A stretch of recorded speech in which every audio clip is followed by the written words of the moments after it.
After Saudi Arabia and Mexico, the ABB FIA Formula E World Championship descended on the ancient city of Rome to electrify the streets of the Italian capital. Stoffel Vandoorne was on pole for Mercedes EQ, ahead of Robin Frijns and Nyck de Vries, while championship leader Eduardo Mortara had qualified 11th on the grid. All 5 lights are on, and we go green in Rome. It's a decent start from Frijns, but I think Vandoorne will hold it. Frijns is almost there, but has to bail out of it. The 2 DS Techeetahs are trying to get around Nyck de Vries as they come into the left-hander for the first time and then start the climb up the hill. Frijns manages to hold the place, and I think De Costa has got ahead of Jean-Eric Vergne. He's up into 4th place, so the 2 black and gold DS Techeetahs have switched positions. It's side by side further back between Roland and Lotterer as they climb the hill, which is some risky racing, but I think he's come out on top. Dennis is out of shape, and he's looking to the inside of the DS Techeetahs, and he doesn't quite manage to get through. Everybody else trying to safely make their way past. Sam Bird has got damage, and Roland is backwards. Oliver Roland is backwards on the exit, and that is really going to compromise a lot of drivers. He'll reverse out of the way, and then we will get some racing going. But is that Mortara? No, it's De Grassi. It's the other Venturi that got caught up in that. Everybody now coming down into the chicane. De Costa then into 4th place ahead of Vergne, but Vandoorne, Frijns and De Vries, the top 3 in the same way they were. Max Günther in the wall. Max Günther in the Nissan E-Dams has hit the barrier, and that is up at turn 9 that he's gone into the wall, and I think that could well bring out a stoppage. That's good. He just went straight on. Well, I wonder if he picked up some front wing damage, and that's gone folded under the front left tyre, because he just sort of steamed in there. That was Max Günther. Not the way he wanted to start the race. Vandoorne leads the way. We go green again in Rome, and Frijns is 2nd. De Vries there is 3rd in the number 17 Mercedes EQ. Then it's the 2 DS Techeetahs of De Costa ahead of Vergne as they come under the bridge down towards the left-hander of turn 4. Jake Dennis is all over the back of Jean-Eric Vergne. Jake Dennis in the red Andretti, number 27. But Evans right behind him. Vandoorne in the lead. A little look for Frijns, and he goes for it. Robin Frijns takes the lead of the Rome E-Prix. Up the inside into turn 4. The Envision car hits the front, and how much will Vandoorne try to fight back here? We're on board with Nyck de Vries. He's in 3rd place. He's got his teammate ahead of him, his compatriot 1 place further on. And as they come onto the brakes into the left-hander of turn 7, there goes De Costa to the inside of Vergne. Now that looked like sort of formation flying there, because De Costa is in attack mode, and so his teammate, fine, go through whilst you've got this advantage. And he's in a strong position here, De Costa, who we're on board with De Costa here. He's trying to sort of use his extra power to get ahead, and no, that isn't what's happened. Both Mercedes EQs go into attack mode now, and they come out behind De Costa, and so does Jean-Eric Vergne, and I think Jake Dennis did as well. So Frijns now leads the way. De Costa is now ahead of the 2 Mercedes cars. Here's a replay of the move from Frijns. Down into turn 4, textbook pass. Absolutely fantastic on the brakes, got a good run out of turn 3. You can see he's sort of looking, a little bit lift and coast from the Mercedes. Here comes the Envision car. 25 minutes plus 1 lap to go. Frijns leading. How hard is De Costa going to defend? Well, there's your answer. He covers the inside as much as he can, but Vandoorne goes all the way around the outside of him. Vandoorne is up into 2nd place now. De Costa drops to 3rd. Is he going to drop to 4th within the next minute? Because De Vries is in attack mode too, so De Costa went early on his attack mode and is now dropping back. To be fair, he was 5th when the attack modes started, so he may sort of be, if he ends up in 5th place, he's neither lost nor gained, but if he ends up in 3rd position, he's gained a couple of spots. And the balance of the Envision car that's leading looks very good right now. It looks good over the bumps as we see the Mercedes and the Techeetah getting pushed wide, and Tony Felix da Costa getting pushed wide from Nyck de Vries. And now he's lost out to his teammate as well. Into attack mode goes Mitch Evans in the Jaguar. Very smartly done as he drops now behind Dennis. Now there are the attack modes remaining, and is Evans going to go for it here? Pulls to the inside. Dennis comes across.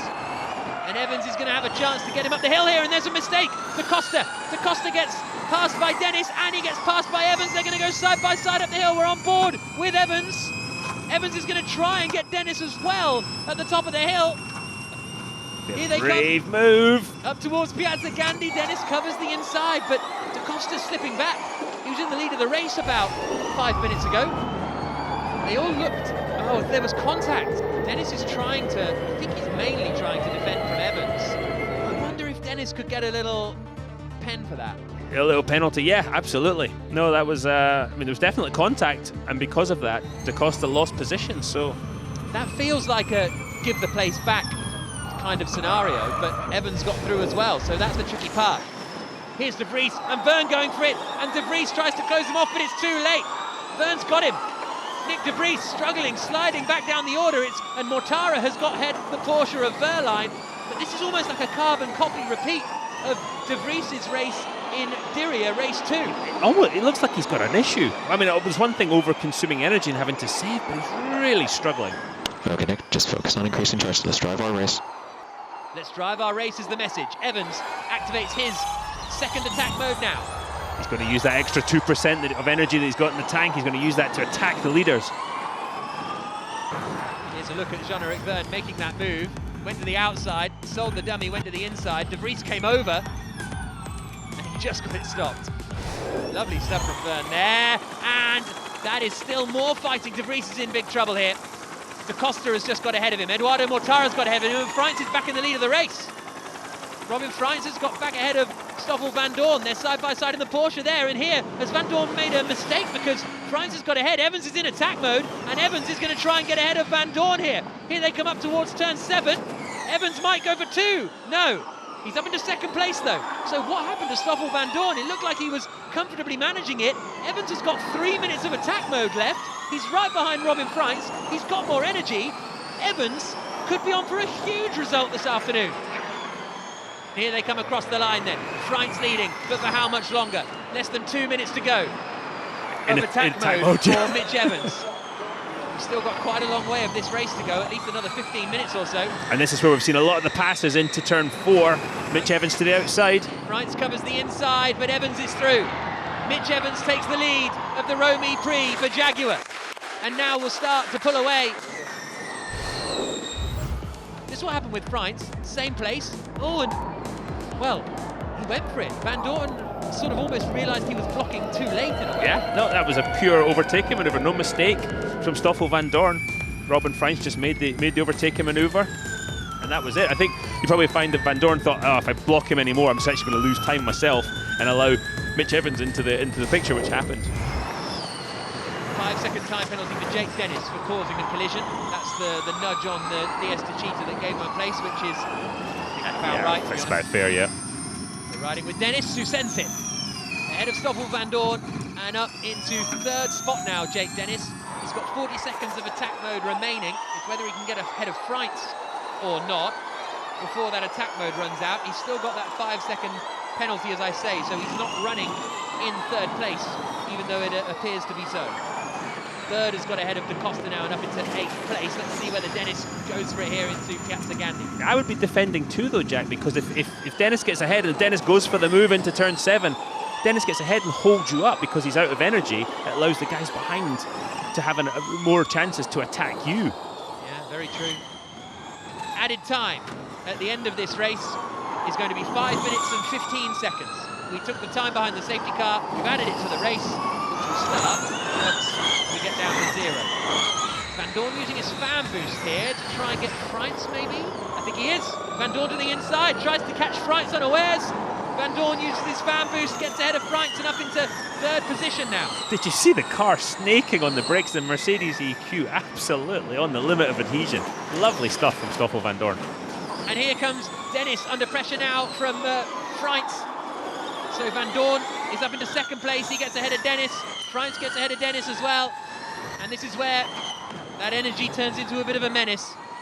Van Dorn in second is 4.3 seconds behind Mitch Evans. He's just dominating this race in the Jaguar. Oh, and there's another car going past Dennis. It's Jean-Eric Verne. So Dennis is just in big trouble. Mortara is in a good place now as well. Jake Dennis, absolute sitting duck right now. I think that Andretti thought the race was going to be 1 lap less than it was, or than it will be. We're into added time now, as you can see. So 4 minutes 50 plus 1 lap to go. Verne's using his fan boost. Nick De Vries is using his as well. Verne Verne was using it, I think, to try and get Freins, but he was too far back. Here comes Freins anyway, now trying to get past Van Dorn. And Freins is now up into second place. The other Mercedes is coming to the pits. Nick de Vries is not going to score any points here. He's coming to the pit lane. Evans leads. Freins is now second. Van Dorn third. And he's under big pressure from Jean-Eric Verne, with Eduardo Mortara still in the fight too. Van Dorn covers the inside. Mortara tries to go to the outside of Verne now. And Bird is up the inside of Mortara. Wheel to wheel. They keep going. Another little tap in the back from Bird. Bird is so close behind Eduardo Mortara, and he sends it. Sam Bird up into 5th position, gets ahead of the championship leader Eduardo Mortara. Mitch Evans has only picked up 1 point so far this season. A torrid start to the year, but at the venue he took his first and Jaguar's first Formula E victory. Evans wins again in Rome. The checkered flag falls. Jaguar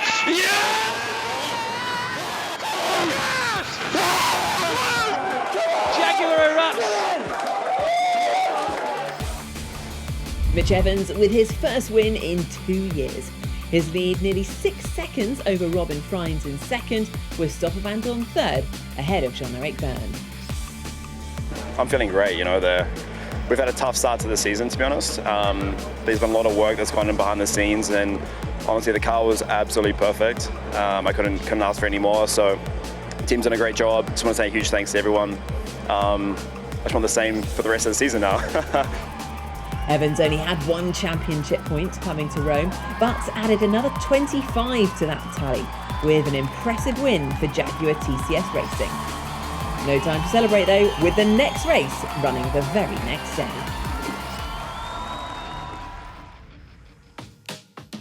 Round 5 of the Formula E World Championship in Rome, and the stage was set for the second race in the Italian doubleheader. Championship leader Eduardo Mortara started down in 11th, while Saturday's race winner Mitch Evans was in P4 alongside Andre Lotterer. Ahead of them on the front row were Jake Dennis and pole sitter Jean-Eric Verne for DS Techeetah. Jean-Eric Verne on pole, Jake Dennis alongside him, all 5 lights are on. And we go green in Rome. It's a very good start from Jean-Eric Verne. I think he's going to hold the lead and immediately comes across to cover the inside. Lotterer tries to go to the outside in the white and black Porsche. He might get fed into the barriers there. He just about makes it through. Alexander Sims has picked up damage right at the back in the Mahindra, but everybody reasonably safely through the first few corners. Everybody holding position as they now come up towards Piazza Gandhi, which is a tight left-hander at the top of the hill, the 7th corner on the track. Is anyone going to be aggressive into here? Not just yet. The front few holding their places. There's a few battles further back. Nick de Vries looks like he's lost a couple of positions. Dan Ticktum's been very aggressive off the start. Turvey, in fact, I think might have dropped a place. But 44 minutes plus 1 lap to go. The order at the front remains the same. Now, what we tend to see in Formula E is a crescendo and a building throughout the race. Everybody spends the early stages just managing their race and checking out what's going to happen and seeing who's quick, who's not quick, and then towards the end, it all starts to come together. But having said that, Mitch Evans is looking pretty racy. The 4th car in this queue, 1, 2, 3, 4 there. The first of the 2 Jaguars, he's quite close to the back of the Porsche of Andre Lotterer in front. Around the Marconi hairpin, named after the obelisk there, and in towards the back streets. Evans looks pretty close to Lotterer this time. Lotterer looks pretty close to Dennis. Andre Lotterer in the Porsche, up the inside, makes it through into Piazza Gandhi. So the Porsche gets up into 2nd place. And here's a look at the replay of Lotterer's move. Yeah, you could see Jake Dennis come over and try and block the Porsche of Andre Lotterer, but nothing doing. The momentum that Andre Lotterer had was just so much more. Verne is getting away a little bit here, but having said that, Dennis is looking like he might be coming back at Lotterer. Evans does go for it. The Jaguar through. Dennis loses another place. Watch for Sam Bird. No, Sam Bird tried the move, but ended up having to defend from Robin Freins behind in the green and blue Envision. Here's a replay of Evans getting past Jake Dennis. I wondered if Lotterer was sort of defending, thinking Dennis might be coming through, but alas, it was Evans who got past Dennis. Yellow flag at turn 3 at the bottom of the hill, and I think Mortara is in trouble. You can see him dropping down the tower on the left-hand side, Eduardo Mortara. Championship and here leader, comes Jake Eduardo Dennis. Mortara. Dennis gets ahead of Lotterer, there's a bit of contact. Jake Dennis tried to muscle Andre Lotterer out of the way, and Lotterer absolutely having none of it. And he is defending vigorously, and that is losing them ground to the top two of Verne and Evans. On that last lap, Mitch Evans set the fastest lap of the race. They come across the line again, and he once more takes 0.4 of a second out of him. Looks like a good option now. And Verne being told it looks like a good option now. I wonder if that's to take attack mode, because he'll only lose one position. And there is Antonio Giovinazzi. The Italian is looking like he's out of his home race. Looks as though the car has maybe given up on him.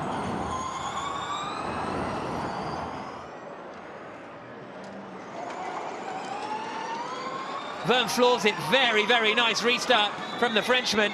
He's got slightly less energy than those around him, and you can see on the left-hand side, but he's got a good getaway. Although, as I say that, Evans is coming right with him. Across the line, we're racing again in Rome, and it's Verne ahead of Evans. Evans is right there coming down into turn 3. And how long is Evans prepared to sit there in the slipstream and gain some benefit from that, or is he going to top out and try and pass into turn 4? But no, Verne goes to the inside, blocks the move. No, Evans gets around him.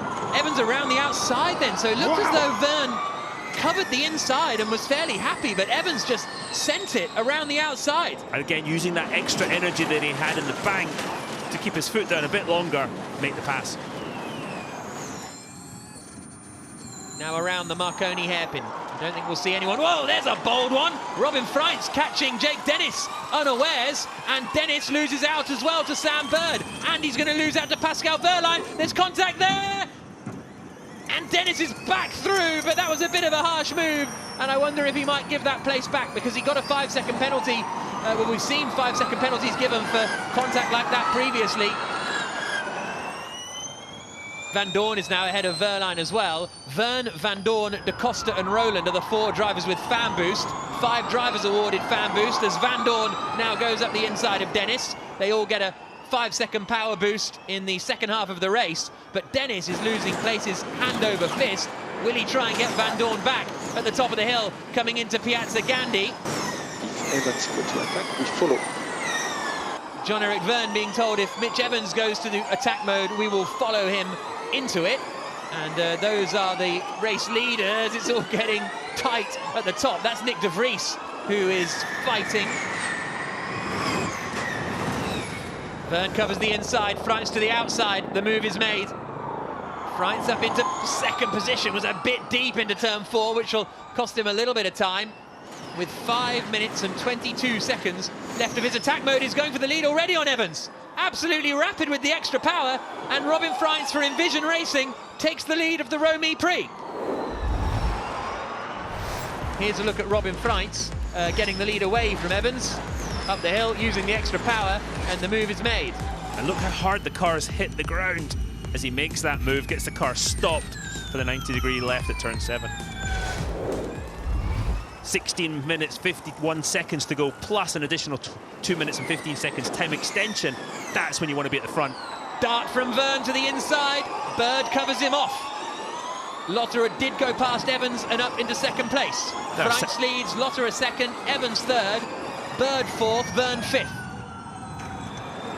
Robin Freitz has used his attack mode already, but Lotterer's only got it for another 35 seconds. Freitz covers the inside. Lotterer goes to the outside, and there he goes. Andre Lotterer in the Porsche takes the lead now of the Rome E-Prix. Safety car has been deployed. This could be big, big trouble for Mitch Evans. You have to finish using your attack mode before the end of the race. Attack mode is 8 minutes long, and that's why it's Alexander Sims who's off at turn 14. Here goes Mitch Evans. So Evans goes through attack mode. He's going to be side by side with his teammate. Comes out just in front of Sam Bird and just behind Jean-Eric Verne. And now Evans will go to the inside. Verne tries to cover. There's nothing he can do. Mitch Evans now up into third place. He's got 7 minutes of attack mode remaining. Here is the added time, and it is 5 minutes and 15 seconds. So that will get added at the end when the clock ticks down to 0. So Evans will be fine, and he will be able to complete the rest of this race in a higher power mode than everyone else.